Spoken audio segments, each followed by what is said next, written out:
Sentimiento y entusiasmo. Si te diriges a un grupo de científicos sobre un tema como las venas en las alas de una mariposa o sobre la estructura de una carretera, es evidente que tu tema no despertará mucho sentimiento en ti, ni en tu audiencia. Estos son temas puramente intelectuales, pero si quieres conseguir que la gente vote por una medida que abolirá el trabajo infantil o inspirarla a tomar las armas para lograr la libertad, debes dirigirte y afectar directamente sus sentimientos. Dormimos en camas blandas, nos ubicamos lo más cerca posible del radiador más cercano en un día frío. Comemos pastel de cereza y le dedicamos nuestra atención a alguien del sexo opuesto, no porque hayamos razonado que todo esto que hacemos sea lo correcto, sino porque queremos y se siente bien hacerlo. Nuestros sentimientos nos dictan no solo lo que desearíamos comer, sino, en general, cómo vamos a actuar. El ser humano es una criatura que siente, por lo tanto, la capacidad del orador público para despertar a los demás a la acción depende casi en su totalidad de su capacidad para tocar sus emociones.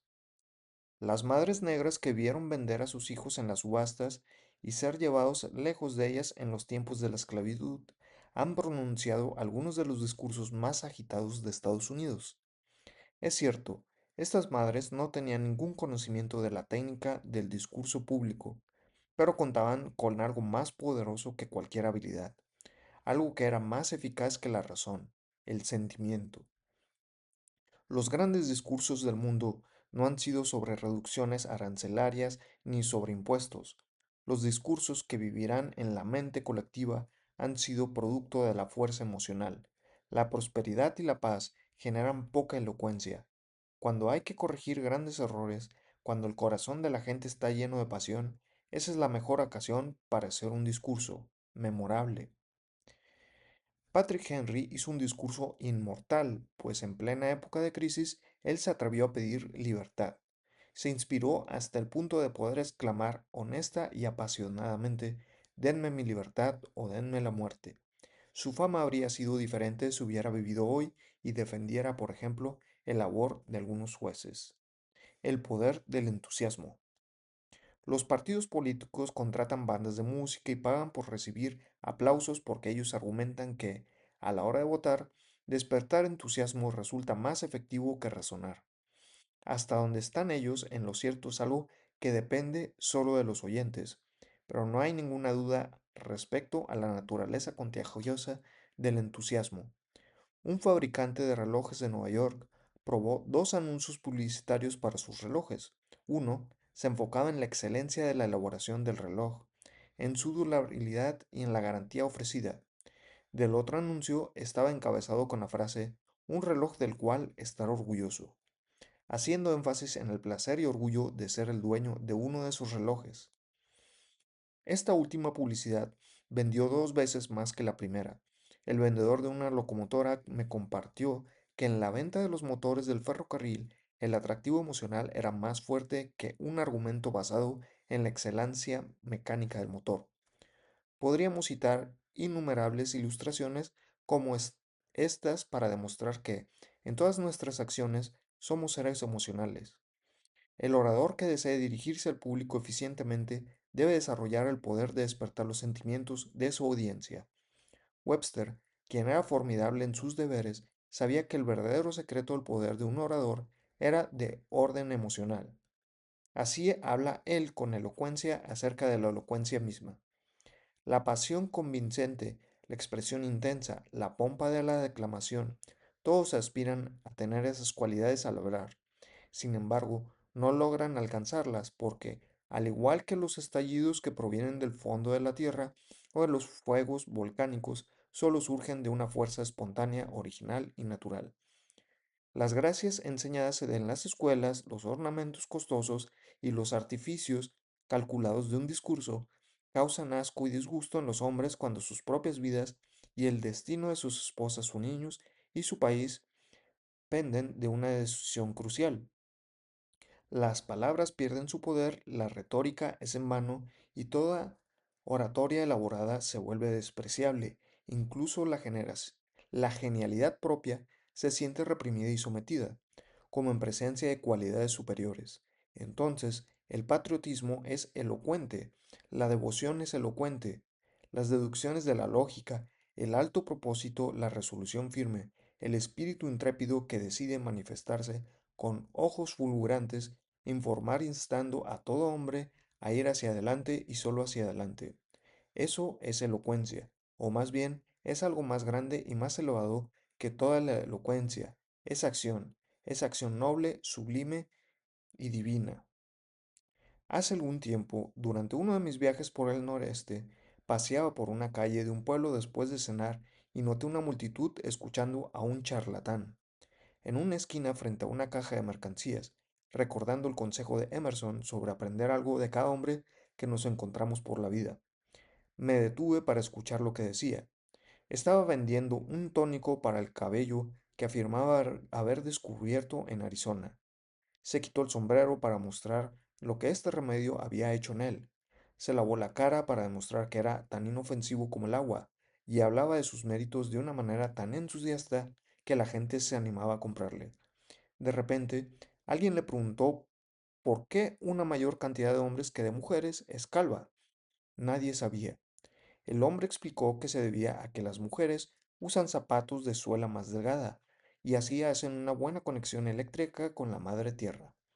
En cambio, los hombres se ponen zapatos gruesos y de suela seca, que no transmiten la electricidad de la tierra al cuerpo. Como resultado, el cabello de los hombres que no tiene una cantidad adecuada de electricidad muere y se cae. Por supuesto que aquel astuto vendedor tenía el remedio. Era una pequeña placa de cobre que debía insertarse en el fondo del zapato.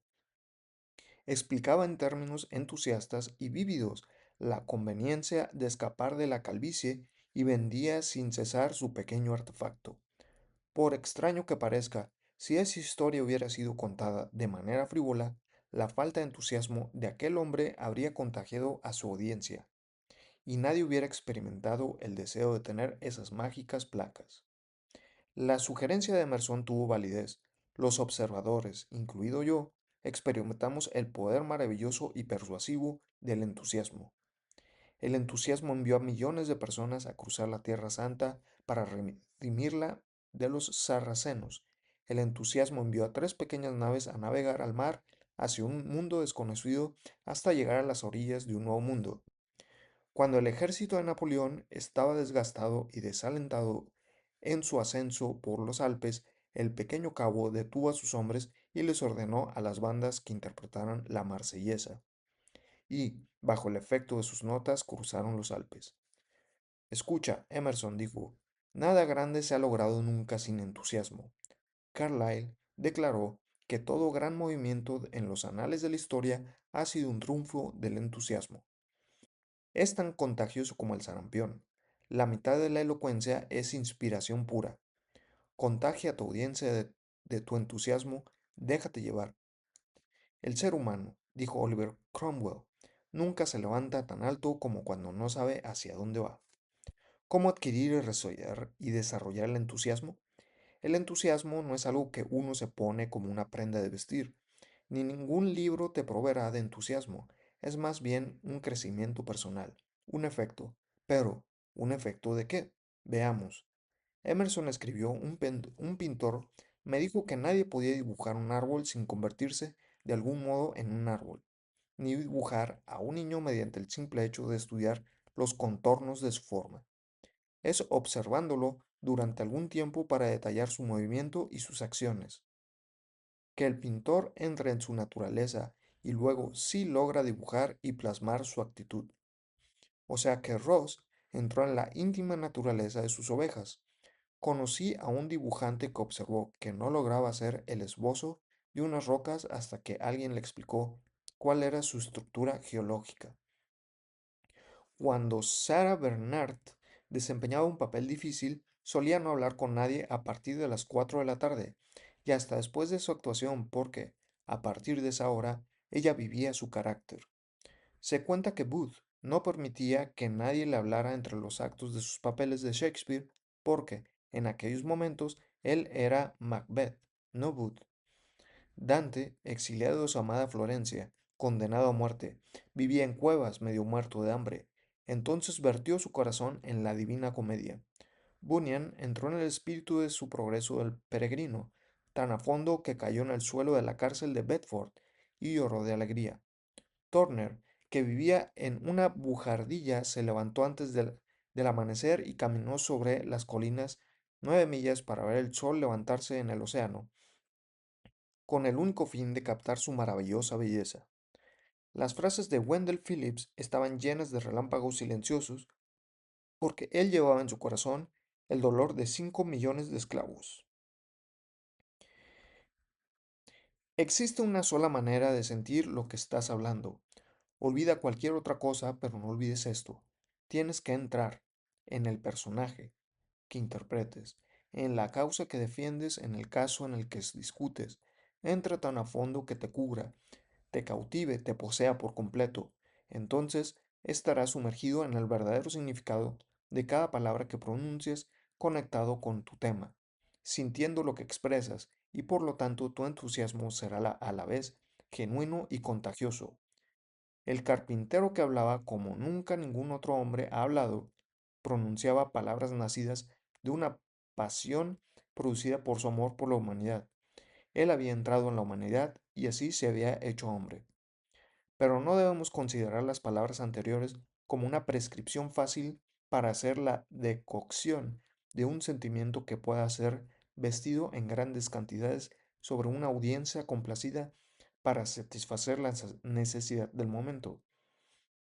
La emoción genuina de un discurso es la esencia del discurso en sí mismo, y no un ingrediente que se le agregue o se le sustrae a voluntad. En el desarrollo de un tema, el orador y la audiencia se convierten en uno fusionados por la emoción y los pensamientos del momento. La necesidad de afecto hacia la humanidad. Es necesario hacer énfasis en la necesidad de que el orador tenga una amplia y profunda ternura por la naturaleza humana. Uno de los biógrafos de Víctor Hugo le atribuye su poder como orador y escritor a su gran misericordia y a sus profundos sentimientos religiosos. En una ocasión, escuchamos al editor de Collier's Weekly hablar sobre la escritura de cuentos y enfatizó con tanta frecuencia sobre la necesidad de este amplio amor por la humanidad, sobre este sentimiento verdaderamente religioso, que se disculpó 2 veces por haber dado un sermón. Pocos de los discursos inmortales, si es que existe alguno, fueron jamás pronunciados por una causa egoísta o mezquina. Todos nacieron de un apasionado deseo de ayudar a la humanidad. Por ejemplo, el discurso de Pablo a los atenienses, el discurso de Lincoln en Gettysburg, el Sermón del Monte, el discurso de Henry ante la Convención de Delegados en Virginia. La mejor señal de grandeza es el deseo de servirles a los demás. La autopreservación es la primera ley de la vida, pero la abnegación es la primera ley de la grandeza del ser humano y del arte. El egoísmo es la causa fundamental de todo pecado. Es lo que todas las grandes religiones y todas las filosofías dignas han combatido. De un corazón de verdadera simpatía y amor provienen los discursos que mueven a la humanidad. El ex senador de los Estados Unidos, Albert J. Beveridge, en una introducción a uno de los volúmenes de Modern Eloquence, manifestó: el sentimiento más profundo entre las masas, el elemento más influyente es de orden religioso, elemental, como la ley de la autoconservación. Este es el que le da luz a todo el intelecto y a la personalidad del pueblo. Aquel líder que influye en gran medida al pueblo, manifestando sus pensamientos de inconformismo, debe poseer el maravilloso e inalcanzable lazo de simpatía con la gente. Cuando los hombres de Ulster se armaron para oponerse a la aprobación de la ley del régimen interior, tuve la oportunidad de asignarles a 100 hombres, Home Rule, como el tema de un discurso que cada uno debía preparar. Entre este grupo estaban algunos oradores brillantes, varios de ellos experimentados abogados y activistas políticos. Algunos de sus discursos mostraban un notable conocimiento y comprensión del tema. Otros estaban repletos de frases más atractivas, pero un empleado sin mucha educación y experiencia se levantó y contó cómo pasó sus días de niñez en Ulster, cómo su madre, mientras lo sostenía en su regazo, le había contado las acciones de valor de Ulster. Habló de una foto en la casa de su tío que mostraba a los hombres de Ulster venciendo a un tirano y marchando hacia la victoria. Su voz tembló y con la mano hacia arriba declaró que si los hombres de Ulster iban a la guerra no irían solos, pues el gran Dios iría con ellos. El discurso emocionó y electrizó a la audiencia. Todavía nos emociona cuando lo recordamos. Las frases de gran resonancia, el conocimiento histórico, el tratamiento filosófico de los otros oradores, en gran medida, no despertaron ningún interés profundo. En cambio, la genuina convicción y sentimiento de aquel modesto empleado, hablando sobre un tema que estaba en el fondo de su corazón, no solo sacudió a la audiencia, sino que le hizo ganar la simpatía de los asistentes hacia la causa que él defendía. Como dijo Webster, no sirve de nada intentar fingir simpatía ni sentimientos. Intentos como este no tienen éxito. La naturaleza siempre se encarga de hacer evidente lo que es verdad. Lo que es falso se detecta pronto como tal. Los pensamientos y sentimientos que crean y moldean el discurso cuando se está escribiendo deben nacer de nuevo cuando se pronuncia en el escenario. No dejes que tus palabras digan una cosa y tu voz y actitud otra. No hay lugar aquí para los métodos de entrega despreocupados e indiferentes. La sinceridad es el alma misma de la elocuencia. Carlyle tenía razón. Ni Mirabeau, ni Napoleón, ni Burns, ni Cromwell, ni ningún hombre es adecuado para hacer nada. Pero ante todo debe ser un hombre sincero, entendiéndose por sinceridad una gran, profunda, genuina y primordial característica de todos los hombres que actúan de forma heroica. No es sinceridad aquella que se llama a sí misma sincera. Ah, no. Esa es una afirmación muy pobre, propia de un fanfarrón superficial. La verdadera sinceridad, la que hace grande al hombre, es aquella de la que él mismo no tiene conciencia, porque no es consciente de ella. Preguntas y ejercicios. Una cosa es convencer al orador de que debe ponerle sentimiento a sus discursos, otra cosa es que él logre hacerlo. El orador promedio tiene miedo de dejarse llevar por sus emociones y siempre está reprimiéndolas.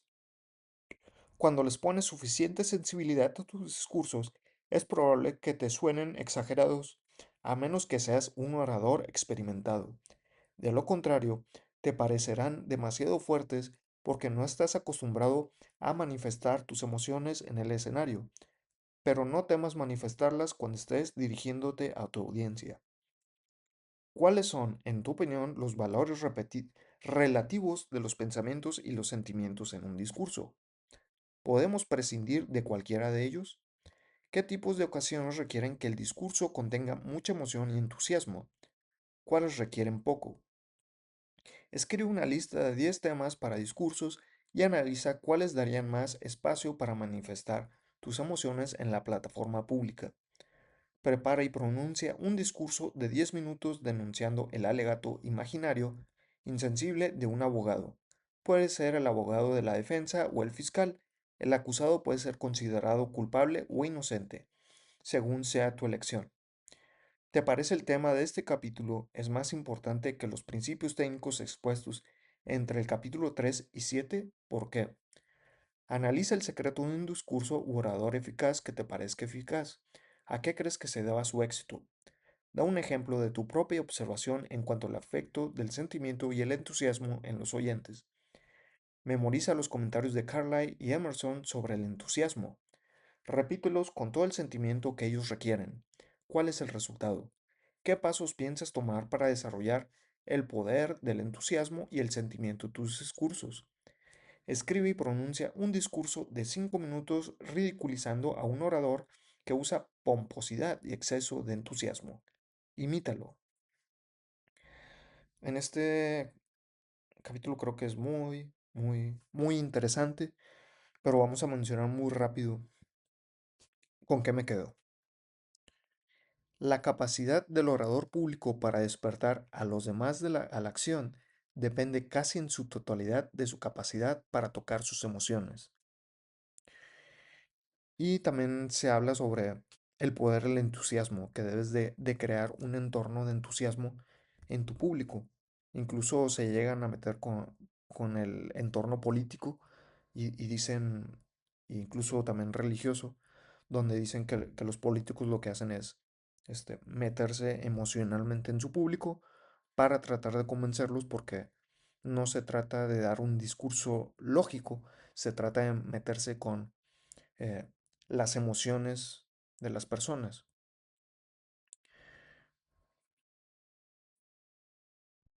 Y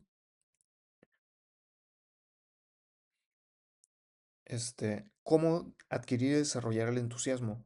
Aquí te habla sobre el entusiasmo no es algo que puedas fingir, es algo que debe estar en ti. Entonces, da los ejemplos de los actores que entraban en su personaje. Entonces, ese es yo creo que esa es la lección de esta parte. Que las emociones que vas a expresar sean reales, que el entusiasmo sea real, porque es imposible eh, ser una persona, dar un discurso sin emoción, significa palabras vacías. Y así lo dijo Webster, la naturaleza siempre se carga de hacer lo evidente, lo que es verdad. Lo que es falso se detecta como tal. ¿Y cómo se sabe que uno mismo está siendo sincero?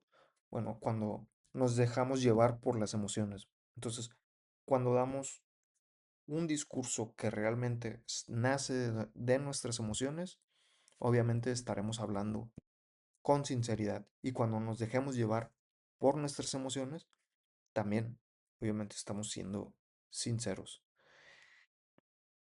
Muy bien, muchas gracias.